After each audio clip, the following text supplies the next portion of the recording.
Caitlin Clark to sit out Fever game after suffering another injury setback. Fans ask, is this a mental break? Caitlin Clark will miss Thursday's game against the Los Angeles Sparks due to a left groin injury.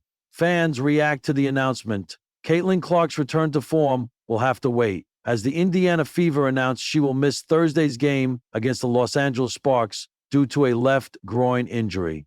The setback comes just after her recovery from a quad issue that sidelined her for 5 games. Clark had been battling inconsistency, particularly from beyond the arc, and shot just 3 of 13 in Tuesday's win over the Storm in Seattle. A user wrote on X, "Is now a good time to mention that Caitlin has never had a history of injuries, but now she's suddenly hit with a bunch of injuries to that left thigh? Lol." Another user wrote, "Caitlin Clark out tonight with a groin injury. Buying it, or is this a mental break?" Just hours before tip-off, the Indiana Fever announced that rookie sensation Caitlin Clark would sit out tonight's game due to a minor but lingering injury setback. But for Fever fans, this statement only sparked more questions than answers. Social media lit up with a mix of concern, speculation, and support. Amid the noise, one question echoed across platforms. Is this more than physical? Is Caitlin Clark taking a mental break? It's a fair question, and a very human one.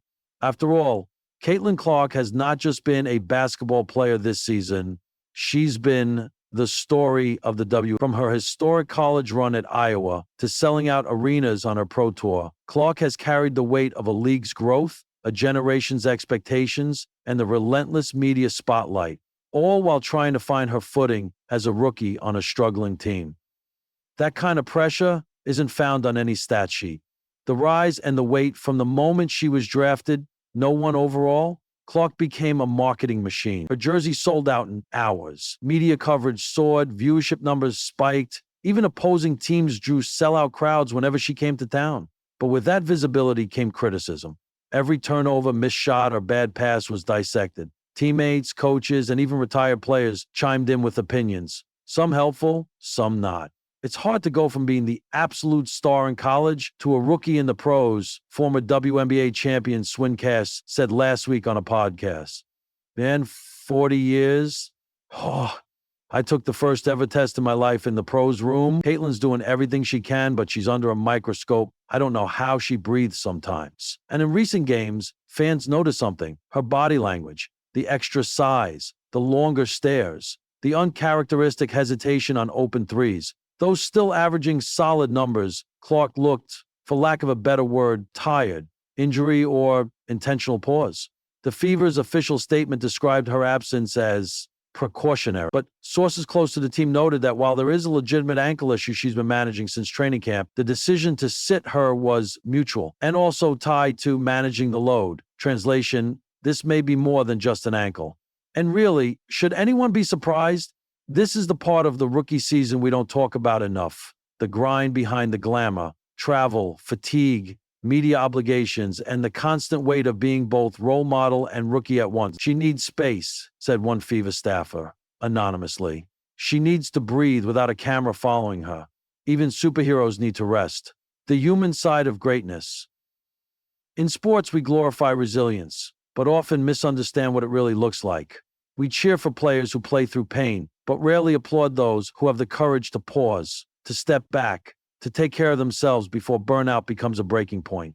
If Caitlin Clark is indeed taking a moment, not just for her ankle, but for her mind, then perhaps this is a form of strength, not a setback, but a conscious step forward. Imagine being 22 years old and having the pressure of lifting an entire league, tweeted mental health advocate and former NBA player Royce White. Let her breathe, let her be. What's next for Clark?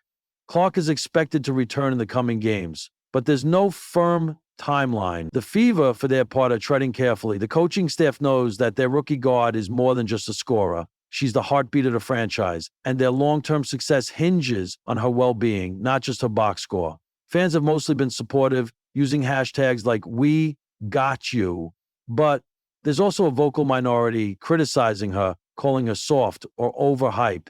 The same people who once celebrated her are now feeding the very pressure that might be driving her to pause. That's the paradox of fame. The spotlight is warm until it burns. The bigger picture, Caitlin Clark's journey this season is not just about one player's transition to the pros. It's a microcosm of a growing league learning how to support its stars. The WNBA is expanding, getting more eyes, more money, and yes, more pressure. Sports is no longer a taboo topic. Naomi Osaka, Simone Biles, Kevin Love, and DeMar DeRozan have all publicly taken time to prioritize their well-being. If Caitlin Clark is doing the same, whether openly or quietly, she's following a new kind of playbook, one that values people over points.